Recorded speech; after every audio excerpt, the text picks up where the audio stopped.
Oleh karena itu ujian memang akan datang. Dan Nabi SAW mengatakan dalam sebuah hadis yang sahih juga, Inna Allah idha ahabba abdan ibtalah. Kalau Allah cinta seorang hamba, Allah akan mengujinya. Subhanallah. Kenapa Allah menguji? Kenapa bentuk cintanya Allah adalah ujian? Jadi itu yang kita ucapkan kalimat istirja. Inna lillahi wa inna ilaihi raji'un. Kami milik Allah, kami akan kembali kepada Allah. Allah ma'jurni fi musibati. Allah berikanlah aku balasan yang besar dari musibahku ini. Wa khulufni khairan minha, dan gantikan apa lebih baik daripadanya.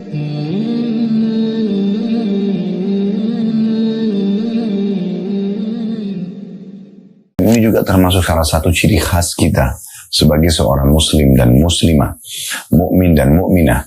Bagaimana sabar itu sangat menonjol dan menjadi sebuah karakter dasar dari setiap muslim. Karena memang kita dianjurkan untuk melakukan atau menghadapi permasalahan yang sedang ada dengan sabar. Kita nggak akan memiliki solusi yang lain. Kata Umar radhiyallahu anhu dalam pembukaan bahasan kita ini, siapa yang sedang melalui ujian, lalu kemudian dia bersabar, dalam arti kata menerima itu sebagai keputusan Allah, kemudian dia berinisiatif mencari jalan keluarnya, maka dia akan mendapatkan pahala, dia akan mudah melaluinya, dan dia akan mendapatkan jalan keluarnya. Namun kalau seseorang diuji oleh Allah Subhanahu wa Ta'ala, kemudian dia tidak bersabar, nggak bisa menerima, berkeluh kesah sana sini, semua pihak yang dia bisa salahkan disalahkan, ya. Maka orang seperti ini akan mendapatkan dosa, sulit untuk melaluinya dan tidak menemukan jalan keluarnya. Yang mana Anda pilih? Toh juga ujian sedang datang. Misal contoh, Anda bangun tidur dalam kondisi sakit. Anda terima tidak terima, Anda sudah sakit. Anda keselio, Anda diganggu orang, terjebak di macet, atau apa saja. Semuanya sudah terjadi. Jadi pilihannya adalah sebagaimana kata Umar radhiyallahu anhu. Kalau Anda menerimanya sambil Anda berikhtiar mencari jalan keluar, bangun tidur sakit, oh Allah lagi uji saya. Kemudian ikhtiar minum obat ke dokter misalnya, istirahat, ya, maka selesai. Anda dapat pahala, Anda mudah melaluinya, dan juga Anda akan menemukan jalan keluarnya. Tapi kalau Anda sebaliknya tidak bisa menerima, berkeluh kesah, maka Anda akan berdosa. Karena seakan-akan memprotes keputusan Sang Pencipta Allah, Anda sulit melaluinya. Terus Anda berkeluh kesah sana sini, tapi Anda jadi sulit. Karena terbebani lagi dengan pikiran-pikiran, kenapa saya tertimpa ini? Bagaimana caranya supaya saya mendapatkan jalan keluarnya misalnya? Dia terbebani dan akhirnya sulit mendapatkan jalan keluarnya. Nah, ini bab yang akan kita bahas teman-teman sekalian, sabar dalam menghadapi gangguan dan cobaan. Diangkat oleh Imam Nawawi rahimahullah mengangkat dalil pertama dalam bab ini adalah surah Al-Imran ayat 134. Ayat ini tentu tidak asing, sering kita bahas dan juga sudah dibahas di bab yang sebelumnya, yaitu bunyinya wal 'afina 'anil nas wallahu yuhibbul muhsinin, dan orang-orang yang suka memaafkan orang lain, dan Allah mencintai orang-orang yang berbuat kebaikan. Bagaimana caranya memaafkan orang lain? Tentu hanya bisa bagi orang-orang yang sabar. Ini sudah kita singgung ya di bab 75 pada pertemuan yang lalu, bagaimana beberapa hadis yang dibahas oleh Imam Nawawi rahimahullah, ya, kalau saya dan 6 atau 7 hadis ya, yang ini kalau saya tidak salah sekitar begitu hadis yang kita bahas kemarin, itu semuanya membahas tentang masalah bagaimana seseorang itu bisa legowo, memaafkan, dan juga berpaling dari orang-orang bodoh. Ya sudah, jangan balas kebodohan dan kesalahan dengan kebodohan juga dan kesalahan, ya. Dan ayat ini menjelaskan kalau ada orang yang suka memaafkan orang lain karena sabarnya dia, maka dia termasuk orang-orang yang muhsinin, orang yang berbuat baik, dan Allah suka dengan orang yang berbuat baik itu. Kemudian dalam firman Allah Subhanahu wa Ta'ala yang lain disebutkan dalam surah Asy-Syura ayat 43 yang berbunyi, walaman sabara wa ghafara inna dzalika lamin azmil umur, dan barang siapa yang bersabar juga memaafkan, maka sungguhnya yang demikian itu termasuk perbuatan yang mulia. Di sini dijelaskan, dan siapa yang bersabar, artinya ujian akan datang dalam kehidupan kita. Ada saja orang yang tidak menyukai kita. Teman-teman sekalian, walaupun Anda berusaha menjadi orang yang paling santun, paling dermawan, paling berakhlak, ya, tetap saja akan datang orang-orang yang tidak menyukai Anda. Tidak akan mungkin orang semua mengacungkan jempol buat Anda. Pasti akan ada orang yang memberikan jempol bawah, bukan nggak ke atas tapi ke bawah. Saya pernah berbicara dengan Dr. Ziyad Abadi, hafizahullah, salah satu guru kami di Jordan. Nama ini sering saya sebutkan karena saya memang banyak bertanya pada beliau tentang hukum-hukum syari, dan beliau Masya Allah sangat cepat responnya. Saya mengatakan, ada apa sebenarnya Syekh? Saya panggil beliau Syekh. Waktu itu beliau sana datang ke Indonesia. Saya sudah coba menjadi pribadi yang baik. Artinya, saya tidak mengganggu orang lain. Dan saya coba berusaha menyampaikan agama Allah ini dengan tidak menyinggung, tidak menyebutkan nama orang lain. Kalaupun ada satu keliruan, saya coba minta maaf. Itu pun kekeliruan di pandangan sebagian orang. Mungkin tidak semuanya juga saya pandang itu adalah sebuah kesalahan misalnya. Kalau mau kesalahan saya akuin misalnya. Tapi kenapa masih saja ada orang yang selalu mencari-cari kesalahan. Lalu dia tersenyum dan mengatakan kepada saya, Khalid, apa kau mau orang semuanya begini mana kamu? Tidak mungkin akan ada orang yang seperti ini. Subhanallah. Jawaban ini saya pegangi sampai hari ini. Dan saya selalu mengajarkan jawaban seperti ini kepada siapapun yang saya temuin, yang saya bisa berbagi. Gitu kan. Di YouTube saja ada acungan jempol atas, ya, ada bawah.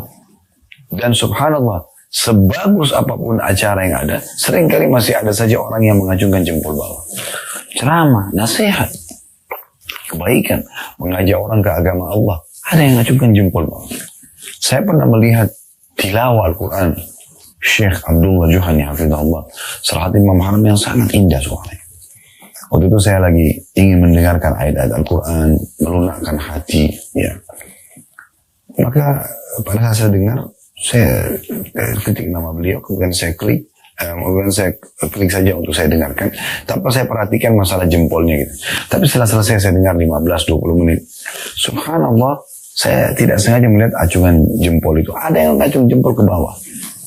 Kalau kita pikir-pikir, orang ini untuk apa datang mendengarkan Al-Quran, kemudian dia acung jempol ke bawah? Apa manfaatnya buat dia? Ya udah, dia cari cuplikan yang menurut dia baik. Dia mau nonton sesuatu yang buruk pun dalam pandangan agama, itu hak dia. Dia akan tanggung sendiri dosanya. Tapi dia masuk ke channel Al-Quran, Imam Haram, yang tulus membaca ayat Al-Quran, lalu kemudian dia acungkan jempol ke bawah. Subhanallah, saya mengatakan Maha Suci Allah yang mendatangkan, ada saja ya ujian-ujian datang kepada seorang hamba, dan ada saja orang yang seperti ini. Jadi kalau datang ujian atau gangguan dari orang lain, maka Anda nikmati saja itu. Anggap itu adalah sebuah ujian dari Allah Subhanahu wa Ta'ala agar kita lebih dekat kepadanya, agar kita bisa meraih pahala sabar. Karena tidak mungkin kita mendapatkan pahala sabar kecuali dengan ujian. Ya. Kalau nggak ada ujian, kita nggak akan mendapatkan pahala sabar. Sementara Allah mengatakan dalam satu ayat dalam firman-Nya dalam Al-Quran, innama yuwaffas sabiruna ajrahum bighairi hisab. Sesungguhnya orang-orang sabar akan mendapatkan balasan tanpa ada hitungannya lagi. Sangat luar biasa gitu. Dan dalam sebuah riwayat sahih dikatakan, Nabi SAW bersabda, andai saja orang-orang yang orang-orang melihat pada hari kiamat, ya, andai saja orang-orang melihat pada hari kiamat bagaimana balasan terhadap orang-orang yang sabar selama dunia, maka mereka yang itu berharap kembali ke dunia untuk digunting-gunting kulit mereka. Cari cobaan yang paling berat, sakit sekali, gunting, ya, digunakan untuk menggunting-gunting kulit kita, sakit sekali. Tapi mereka berharap itu, kata Nabi SAW, agar mereka mendapatkan balasan orang-orang yang sabar. Oleh karena itu ujian memang akan datang. Dan Nabi SAW mengatakan dalam sebuah hadis yang sahih juga, Inna Allah idha ahabba abdan ibtalah. Kalau Allah cinta seorang hamba, Allah akan mengujinya. Subhanallah. Kenapa Allah menguji? Kenapa bentuk cintanya Allah adalah ujian? Agar kita menyadari kita punya Tuhan yang mengatur. Dan di saat itu, kesempatan emas kita mendekatkan diri kepadanya. Di saat lagi ada ujian, air mata kita mudah untuk menetes. Hati kita lebih lunak. Kita memohon Allah Subhanahu wa Ta'ala menyelamatkan kita dari mara bahaya itu. Gangguan orang kah, gangguan hewan kah, ya, fenomena alam kah, bencana. Jadi kesempatan emas untuk dekat kepada Allah Subhanahu wa Ta'ala. Sisi yang lain, Anda sedang meringkas umur Anda di atas ketaatan kepada Allah SWT. Kalau ujian sedang datang, ada sedikit saja keimanan dalam hati, itu tidak akan pernah membuat kita dengan keimanan itu untuk terjerumus dalam dosa. Kalau orang tidak ada iman, mungkin dia ke diskotik, ke bar, mabuk-mabukan, narkotika, perang-perangan, bunuh diri. Ya kan? Tapi orang beriman tidak. Kalau Anda dalam hatinya seperti biji sawi dari keimanan, tidak mungkin. Dia pasti justru akan lebih lunak dan lebih tunduk kepada Tuhannya Allah Subhanahu Wa Taala. Anda akan gunakan waktu Anda itu untuk ibadah kepada Allah. Mungkin Anda tidak pernah sholat malam, Anda jadi sholat malam. Anda nggak pernah berdoa, khusyuk sekarang Anda khusyuk dalam berdoa. Jadi memang itu luar biasa hikmahnya gitu kan. Kita jadi tahu kita punya Tuhan, dan kita juga ya meringkas umur kita di atas ketaatan kepadanya. Belum lagi kita akan mendapatkan balasan-balasan pahala yang sangat besar sebagaimana saya katakan tadi. Jadi sabar itu adalah sebuah ibadah yang harus Anda faham. Kalau orang mendapatkan ujian lalu kemudian dia tidak bersabar, malah dia keluh kesah, maka nggak ada faedah daripada ujian tersebut. Ujian itu justru untuk dia lebih meningkat levelnya, level keimanan ya, agar dia bisa lebih dewasa, lebih bijaksana dalam memecahkan permasalahan. Karena emosional dan keluh kesah ini tidak akan memberikan solusi, tidak akan memberikan solusi sama sekali. Baik, beliau mengatakan, dan hadis-hadis dalam bab ini banyak sekali beliau mengatakan, dan sudah disebutkan dalam bab sebelumnya. Mungkin ada bab sabar khusus yang pernah kita bahas ya. Namun di sini beliau mengangkat ya sebuah hadis saja dalam bab ini. Hadis ini adalah nomor 653 dari awal belajar berbunyi dari Abu Hurairah radhiyallahu anhu, anna rajulan qala ya Rasulullah, inna li qarabatan asiluhum wa yaqta'uni wa uhsinu ilayhim wa yusi'una ilayya wa ahlumu anhum wa yajhaluna alayya. Faqal la in kunta kama qulta faka'annama tusiffuhumul mal wa la yazalu ma'aka min Allah ta'ala zahirun alayhim ma dumta ala dhalik. Hadis ini diriwayatkan ya, oleh Imam Muslim. Terjemahannya, kata Abu Hurairah radhiyallahu anhu bahwasanya ada seseorang laki-laki berkata, wahai Rasulullah, saya mempunyai kerabat, saya menjalin silaturahim dengan mereka, ya, tapi mereka malah memutusku atau memutuskanku. Saya selalu berbuat kebajikan atau kebaikan kepada mereka, tetapi mereka berbuat buruk kepadaku. Saya selalu santun terhadap mereka, namun mereka selalu saja berbuat bodoh terhadapku. Lalu Nabi SAW bersabda, jika apa yang telah kamu katakan itu benar, maka seolah-olah kamu memberi makan mereka abu yang panas, dan Allah yang Maha Tinggi selalu menolongmu dalam menghadapi mereka selama kamu seperti itu. Subhanallah ya. Ini luar biasa gitu. Dan beliau mengatakan sini, saya langsung bacakan dulu, ada tambahan di bawah kata Imam Nawawi rahimahullah. Kata Imam Nawawi rahimahullah, dan syarah hadis ini telah hadir pada bab bakti kepada orang tua dan juga silaturahim. Artinya sudah pernah disebutkan masalah ini. Baik, kita coba teman-teman sekali memberikan penjelasan umum dulu hadis, baru kita korek faedahnya. Faedah umum daripada hadis adalah bagaimana seorang sahabat ini datang kepada seorang alim. Tentu Nabi SAW seorang alim. Selain Nabi memang orang yang paling alim, yang paling paham agama. Dan ini yang harus dilakukan oleh setiap muslim. Datang kemudian berkeluh kesah. Nah, berkeluh kesah ini dalam arti kata menyampaikan, ingin menanyakan hukum. Ya, menanyakan hukum. Lebih tepatnya bukan keluh kesah sebenarnya. Menanyakan tentang hukum. Karena saya sering bahasakan di pengajian secara umum, kalau Anda mau curhat, yang paling tepat kepada Allah Subhanahu Wa Taala. Curhatnya itu kepada Allah Subhanahu Wa Taala, bukan kepada manusia. Dokter Anda konsultasi, ustaz juga Anda konsultasi, konsultasi saja. Sahabat ini konsultasi, lalu kemudian dia mengatakan, ya Rasulullah, saya ini punya kerabat ini, kalau saya silaturahim dengan mereka, malah mereka sengaja memutuskanku. Artinya saya datang, mereka nggak datang, gitu. Saya berbuat baik sama mereka, mereka justru berbuat jahat padaku. Saya santun dengan mereka, mereka malah berbuat bodoh terhadapku. Jadi semua perbuatan baik ini dianggap remeh, bahkan dijadikan bahan olok-olokan. Kata Nabi SAW, kalau kau benar apa yang kau kerjakan, maka kau akan mendapatkan dua hal. Yang pertama adalah kamu seakan-akan sedang masukkan ke dalam mulut mereka abu panas. Maksudnya mereka itu sebenarnya akan tersiksa dengan itu. Apalagi kalau kamu tidak menanggapinya, karena orang yang memancing emosi kita berharap kita justru terpancing ya. Dan akhirnya kita pun seperti mereka jadi orang bodoh. Dan kita sudah bahas pada bab 75 pada pertemuan yang lalu tentang masalah tidak boleh balas kebodohan dengan kebodohan. Dia berdosa, kita berdosa. Dia jelek, kita jelek. Dia jatuh di mata masyarakat, kita pun ikut jatuh. Jadi harusnya kita lebih bijaksana. Jangan sampai terpengaruh, terbawa arus dengan apa yang mereka lakukan itu. Nah, yang kedua yang kamu dapatkan kata Nabi SAW adalah kamu akan terus diberikan oleh Allah SWT pertolongan selama kamu dalam keadaan itu. Maksudnya tetap aja tidak balas kebodohan dengan kebodohan. Kan aneh sekali kalau ada orang menggibah kita balas gibah, memfitnah kita balas fitnah. Maka dia dosa kita dosa, dia jelek kita jelek, gitu kan? Dia jatuh di mata masyarakat, kita pun akan ikut jatuh. Dua-duanya jadi tidak baik. Tapi yang kita dianjurkan adalah justru mereka marah, kita senyum saja. Mereka menyebarkan isu hoax, bohong, fitnah, biarkan saja. Seakan-akan kita tidak mendengarkan berita itu. Saya coba dalam hidup saya terapkan pola ini teman-teman sekalian. Luar biasa. Orang mau berbicara apapun tentang saya, yang penting saya tidak melakukannya misalnya.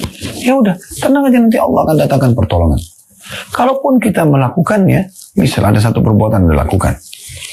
Terus kemudian Anda melakukan, lalu datang serangan terhadap perbuatan tersebut. Anda jadikan sebagai bahan introspeksi diri.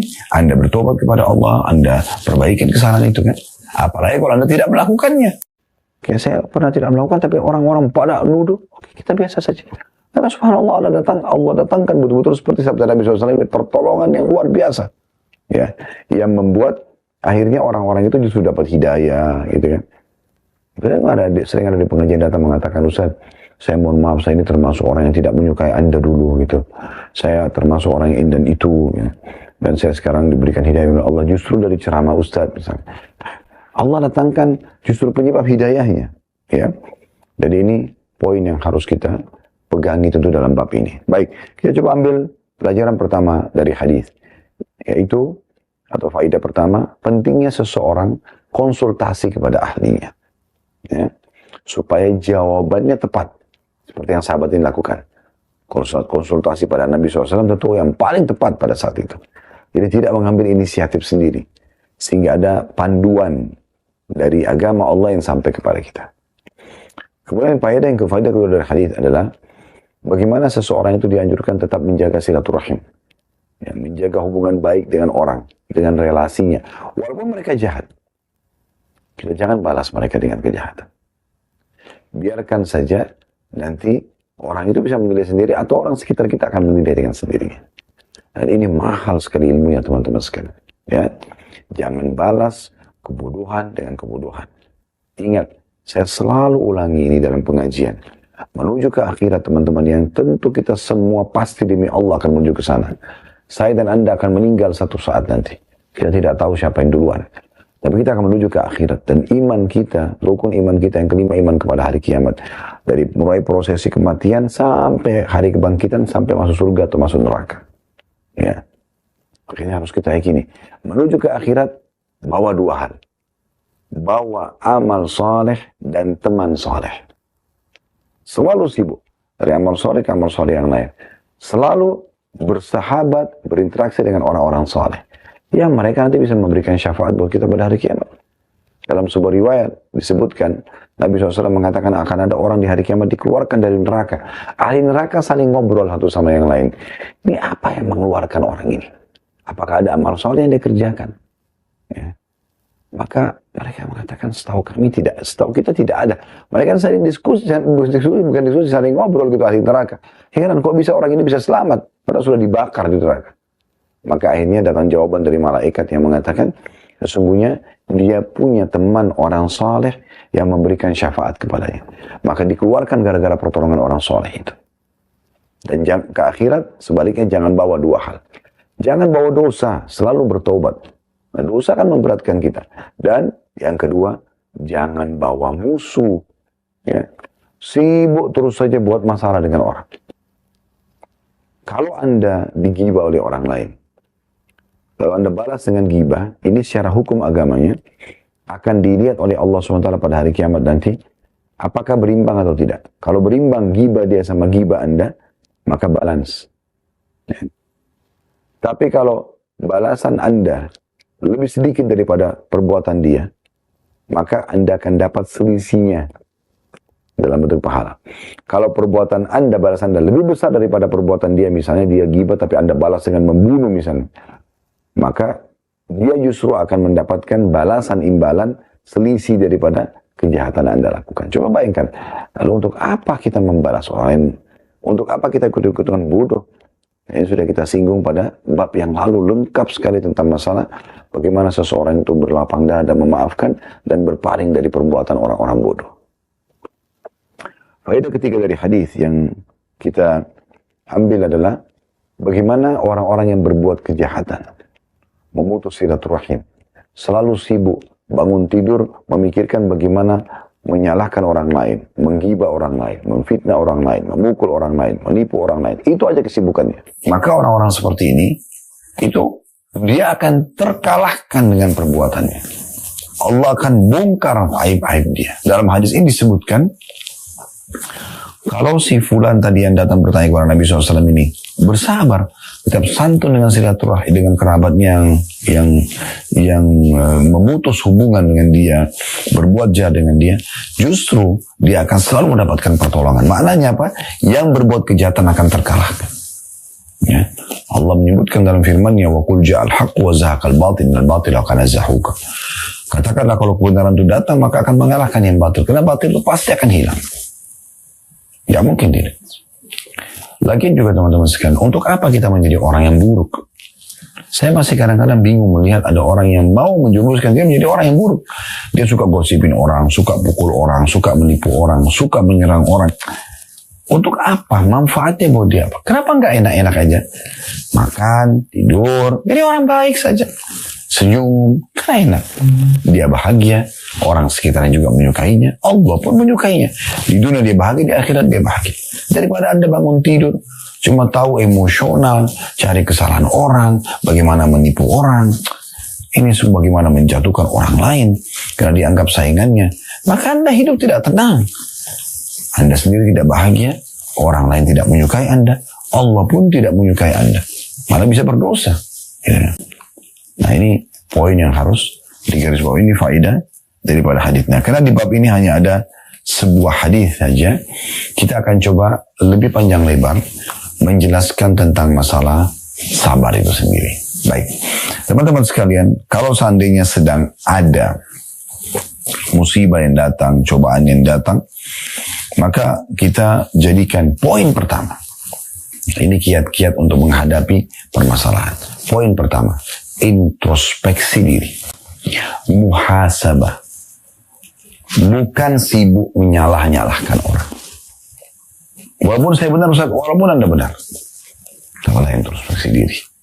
Sebagian salaf, ya ulama-ulama dulu dari sahabat, dari tabi'in, yang memang mereka memahami agama ini dengan benar sesuai dengan wahyunya, Al-Quran dan Sunnah, ya panduan dari wahyu. Maka mereka itu kalau sampai jalan dan kakinya kesentuh batu saja, maka mereka mengucapkan inna lillahi wa inna ilaihi raji'un. Lalu mereka introspeksi diri. Ada di antara mereka yang kalau kecium bau busuk saja, dia lewat di sebuah tempat, mungkin di situ ada sampah, tapi cium bau busuk, mereka langsung introspeksi diri. Ada apa ini? Disebutkan dalam Al-Quran, Nabi Daud alaihissalam, Allah sengaja lemparkan bangkai di depan singgasananya, langsung beliau sujud, tidak mau angkat sampai datang wahyu menjelaskan apakah beliau salah atau tidak. Dan turun firman Allah SWT tentang kami mengujimu hai Daud. Jadi introspeksi diri. Apapun yang mengganggu kita, langsung introspeksi diri. Ada apa ini? Ada kesalahan apa? Itu yang paling tepat. Yang kedua teman-teman, yang Anda bisa lakukan, jangan lupa ucapkan kalimat istirja. Istirja. Inna lillahi wa inna ilaihi raji'un. Kami milik Allah dan kami akan kembali kepada Allah. Allahumma ajurni fi musibati wa akhluf li khairan minha. Ya Allah, berikanlah aku pahala dalam musibahku ini dan gantikan aku yang lebih baik. Ini hadis yang masyhur, hadis Ummu Salamah radhiyallahu anha. Saya bacakan bahwasanya Ummu Salamah, istri Nabi SAW berkata, saya mendengarkan Rasulullah SAW bersabda, "Ma min abdin tusibuhu musibatun, fayaqulu inna lillahi wa inna ilaihi raji'un." Tidak ada seorang hamba ya yang tertimpa satu musibah, kemudian dia mengucapkan, kami milik Allah, kami akan kembali kepada Allah. Allahumma ajurni atau ujurni ya. Allahumma ajurni fi musibati, ya Allah tolonglah atau berikanlah aku pahala dalam musibahku ini ya, atau balasan atau ganjaran ya dalam musibahku ini. Wa akhlifli khairan minha, dan gantikan aku dengan sesuatu yang lebih baik. Jadi itu yang kita ucapkan, kalimat istirja. Inna lillahi wa inna ilaihi raji'un. Kami milik Allah, kami akan kembali kepada Allah. Allahumma ajurni fi musibati. Ya Allah berikanlah aku balasan yang besar dari musibahku ini. Wa akhlifli khairan minha, dan gantikan aku lebih baik daripadanya. Maka kata Nabi SAW, ya, beliau mengatakan ini, qalat, falamma tuwfiya Abu Salamah, qultu kama amarani Rasulullah SAW. Ya. Maka pada saat wafat suamiku Abu Salamah, aku mengamalkan dan mengucapkan apa yang telah diperintahkan Rasulullah SAW ini. Ya. Fa akhlafallahu li khairan minhu Rasulullah SAW. Maka Nabi SAW, maka Allah pun menggantikan untukku Abu Salamah yang lebih baik dari dia, yaitu Rasulullah SAW. Ya. Dalam sebuah riwayat yang lain dikatakan, yang mirip dengan ini, tapi riwayat ya tentu tadi itu hadis ya yang sahih, hadis ini diriwayatkan oleh Imam Muslim. Dalam riwayat lain dikatakan, siapa yang membaca ini kata Nabi SAW, maka Allah akan ganti kesedihannya menjadi kegembiraan. Dan Ummu Salamah mengatakan, Allah, saya mengamalkan ini selama 3 bulan ya. Sampai akhirnya datang lamaran Nabi SAW pada saat itu ya. Kemudian yang perhatikan yang ketiga adalah, ketahuilah bahwasanya sabar adalah ibadah dan pastikan akan mendatangkan pahala yang besar. Saya sudah bacakan tadi firman Allah Subhanahu wa taala dalam surah Zumar ayat 10 ya. Innama yuwaffas sabiruna ajrahum bighairi hisab. Orang-orang yang sabar akan mendapatkan pahala tanpa ada hitungan lagi. Imam Al-Auza'i mengatakan, pahala bagi orang yang bersabar tidak bisa ditakar dan ditimbang. Mereka benar-benar akan mendapatkan ketinggian derajat karena sabarnya itu. As-Su'di juga berkata rahimahullah, balasan orang yang bersabar adalah surga. Langsung, balasan yang paling tertinggi. Yang keempat teman-teman sekalian, semua musibah itu yang beratnya cuma di awal. Kalau Anda bisa sabar di awal, maka Anda bisa sabar setelahnya. Ya, oleh karena itu, sabar saja. Memang berat ya, di awal. Tapi kalau Anda sudah lewatin masa-masa itu, dengan Anda bersabar, Anda terima sebagai keputusan Allah. Kayak tadi bangun tidur sakit misalnya, terima sebagai keputusan Allah. Diganggu orang, terima sebagai keputusan Allah. Kalau Anda mulai ikhtiar mencari jalan keluar, maka setelahnya akan jadi ringan. Sesuai dengan sabda Nabi SAW, innamas sabru inda sadmatil ula. Sesungguhnya sabar itu ya, dimulai ketika awal ditimpa musibah. Disitulah puncak pahalanya. Disitulah puncak pahalanya. Ya. Kemudian yang kelima, teman-teman sekalian, hadapi musibah itu dengan sabar. Maksudnya, coba cari tahu keutamaan sabar. Di antara yang kita sebutkan itu masih banyak yang lainnya. Sebagai contoh misalnya kata Ali radhiyallahu anhu, as-sabru minal imani bimanzilati ar-ra's minal jasad, wala imana liman la sabra lahu. Sabar dan iman adalah bagian kepala. Sabar itu dari keimanan, posisinya dalam keimanan seorang mukmin ya, tolong ukurnya. Sabar itu kedudukannya dalam iman itu sama dengan kedudukan kepala dari jasad. Dan tidak ada keimanan bagi orang yang tidak sabar. Anda bisa bayangkan kalau manusia tidak ada kepalanya, mati. Ya. Artinya kalau tanpa sabar tidak bisa hidup. Maka coba cari tahu tentang keutamaan-keutamaannya. Banyak sekali hadits menyebutkan masalah sebagaimana tadi sudah kita singgung juga ya. Kemudian selanjutnya teman-teman sekalian, yang keenam adalah ketahuilah di setiap ujian akan ada akhirnya. Asal Anda bersabar. Firman Allah SWT yang masyhur, fa inna ma'al usri yusra. Allah ulangi lagi, inna ma'al usri yusra. Dalam ayat yang masyhur ya. Sesungguhnya sesudah kesulitan akan ada kemudahan. Lalu Allah ulangi lagi. Dan pastikan, inna itu harfu ta'kid. Inna ma'al usri yusra. Pasti di setiap kesulitan akan ada kemudahan. Bukankah Anda selama ini sudah melalui banyak sekali ujian? Dan bukankah Anda sudah keluar dari permasalahan itu sekarang?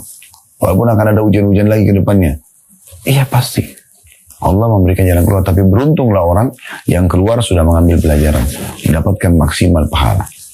Kalau Anda ikut dalam satu pelatihan di sebuah camp misalnya. Pasti Anda tidak langsung spontanitas ya betah di tempat pelatihan itu. Bahkan kadang-kadang walaupun hotel bintang 5 programnya padat. Kalau Anda sabar laluin dari pagi sampai malam pelatihannya di luar kota misalnya, sampai Anda selesai 3 hari, 5 hari pelatihan, nanti Anda akan rasakan ya, kenikmatannya. Subhanallah, saya pada tahun lalu haji, semoga Allah SWT terima dan kabulkan dan memudahkan juga bagi teman-teman yang belum haji untuk bisa haji. Kami pada saat masuk di kemah, mulai tanggal 8 Zulhijjah, hari Tarwiyah, tanggal 9 di Arafah, tanggal 10, 11, 12, 13 di Mina, tinggal di kemah, tempat tidurnya bersebelah-sebelahan. AC kadang-kadang panas, ya, kadang-kadang kedinginan, ya, walaupun di situ musim panas ya, tapi AC di kemah. Kita sedang bersebelahan dengan jemaah yang lain. Ada yang suka dingin, ada yang tidak suka dingin. Ya, pada saat yang tidak suka dingin mematikan AC, yang suka dingin kepanasan. Kadang-kadang juga ada orang yang suka dingin membiarkan AC menyala, yang tidak suka dingin kedinginan, kesian. Gitu kan? Makan bersebelahan.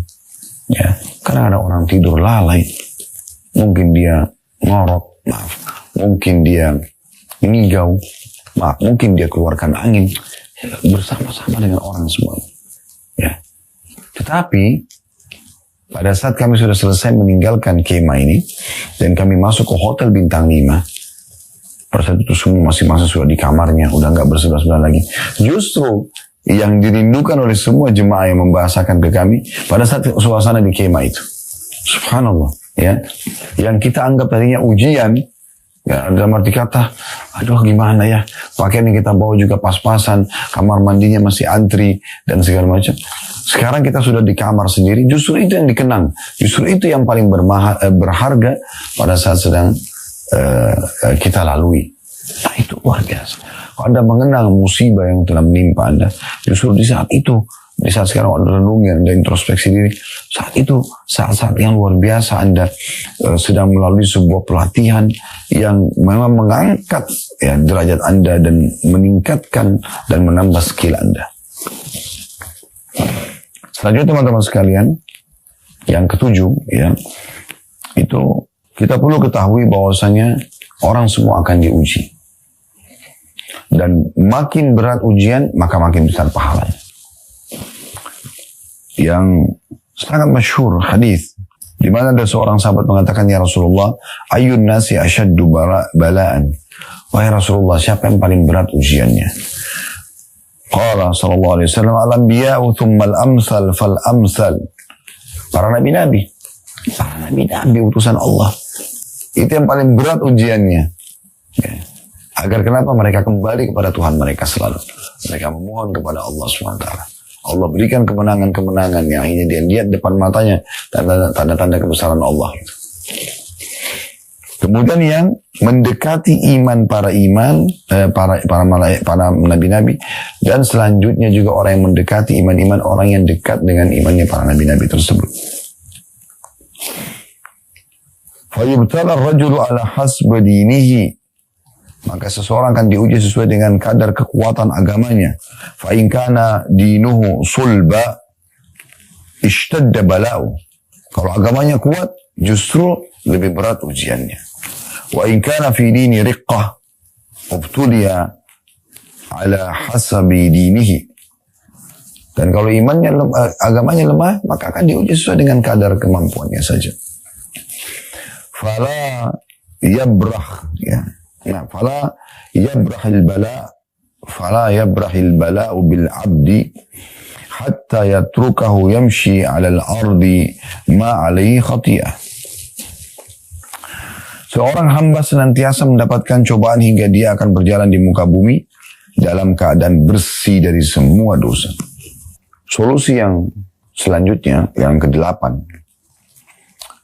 Kalau Anda mau ringan dalam menghadapi cobaan Anda, ingat cobaan-cobaan yang datang kepada Nabi SAW.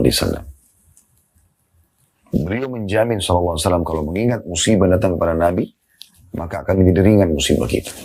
Coba renungi sabda Nabi SAW. Ya. Yang berbunyi liya'zil muslimina fi masaibihim al-musibatu bi. Yang artinya musibah menimpaku sungguh akan menghibur kaum muslimin. Dan dalam lafaz lain, man azamat musibatuhu falyadhkur musibati. Siapa yang telah merasa berat dengan musibahnya, ingat musibah yang menimpaku. فَإِنَّهَا سَتَهَوَّنُ عَلَيْهِ مُصِيبَتَهُ. Karena sungguhnya itu pasti akan meringankan musibahnya. Mungkin ada bertanya, musibah apa Ustaz yang menimpa Nabi SAW? Sederhana sekali jawabannya. Beliau orang mulia di kaumnya di Mekah. Jalur nasabnya jelas, punya kekayaan, ya, istrinya pun mulia, orang tokoh orang terkaya di Mekah, Khadijah. Lalu tinggal di komplek perumahan tokoh-tokoh orang Mekah. Tampan, ya, pintar, semua berkumpul pada diri beliau sallallahu alaihi wasallam. Ya. Jadi nggak ada yang kurang dari Nabi SAW. Tapi terjadi apa dalam hidup beliau? Diuji sama Allah SWT. Waktu beliau menjadi seorang Nabi, apa yang terjadi?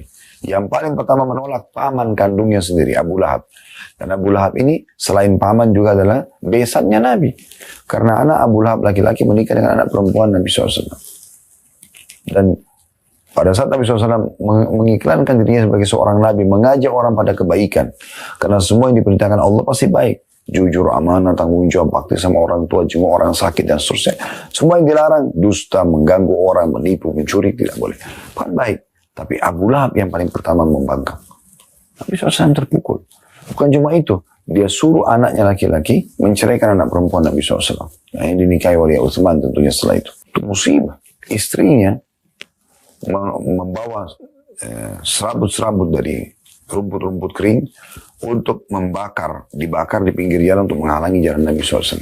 Beberapa tokoh-tokoh Mekah datang sementara Nabi SAW lagi sujud, diinjak batang leher Nabi. Lagi sujud. Dituangin kotoran unta. Nabi SAW sabar. Tidak menghadapi kebutuhan mereka dengan kebutuhan. Padahal Nabi SAW diberikan kekuatan fisik. Boleh diberikan kekuatan 10 orang. Kekuatan laki-laki. Sebagaimana disebutkan dalam ada hadits Nabi SAW yang berbunyi. Nabi-Nabi itu diberikan kekuatan 10. Kekuatan laki-laki. Mereka bisa melawan. Tapi tidak, mereka dahulukan sabar. Dan sekian banyak contoh yang berhubungan dengan masalah ini tentunya. Kemudian musibah yang lain juga. Ya maksudnya musibah yang masih dalam kehidupan Nabi SAW ya. Cobaan. Selain gangguan-gangguan orang itu banyak sekali. Juga dalam diri beliau sendiri. Beliau sakit. Ya. Orang-orang dicintai meninggalnya Khadijah. Sampai dikenal dengan Amul Huzun, tahun kesedihan pada saat itu. Beliau dikaruniai 7 orang anak. 6-nya meninggal di masa hidup beliau. 3 anak laki-laki beliau. Qasim, Abdullah, ya, dan Ibrahim meninggal di masa kecil. 3 anak laki-laki sekaligus. Ya. Dan semuanya masih kecil. Dan beliau harapkan ini menjadi penerus beliau. Dan 4 anak perempuannya, 3 meninggal di masa hidup beliau. Ya, Ruqayyah Ummu Kalthum, yang menikah dengan Utsman bin Affan radhiyallahu anhu. Kemudian, ya, yang menikah dengan Ali bin Abi Thalib, Fatimah. Dan yang menikah dengan Abul As, yaitu Zainab. Tapi 3 orang ini, Ruqayyah, Ummu Kalthum, dan Zainab meninggal di masa hidup Nabi SAW. Jadi 6 orang meninggal, 3 anak laki-laki, 3 anak perempuan. Tinggal Fatimah meninggal 1 tahun setelah meninggalnya Nabi SAW. setelah punya kekuatan militer pun, punya kerajaan di Madinah, diganggu oleh orang-orang munafik. Setiap apa yang beliau sampaikan, diolok-olok. Jadi itu musibah yang luar biasa itu. Makanya Nabi SAW mengatakan, siapa yang ditimpa musibah, ingat musibah aku. Maka kan jadi ringan musibah dia. Artinya kalau orang seperti Nabi SAW saja itu diuji, maka apalagi kita. Yang terakhir teman-teman sekalian, yakinlah pasti Allah memiliki hikmah. Dan ini adalah takdir Allah yang sudah Allah tentukan.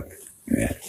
Sebagaimana sabda Nabi SAW, kata Allah makadir al-khalaiq. Allah telah mencatat semua takdir para hamba-hamba. Qabla an yakhluqas samawati wal ardi bi 50,000 sana. Sebelum Allah menciptakan langit dan bumi 50.000 tahun. Dan memang Allah Subhanahu wa taala juga mengatakan dalam firman-Nya dalam surah Al-Mu'minun ayat 115 sampai 116, "Afa hasibtum annama khalaqnakum abathan wa annakum ilaina la turja'un?" Apakah kamu mengira bahwasanya sesungguhnya kami menciptakan kamu secara sia-sia, ya, dan kalian tidak akan kembali kepada kami? Fata'ala Allahul Malikul Haqq, la ilaha illa huwa Rabbul Arsyil Karim.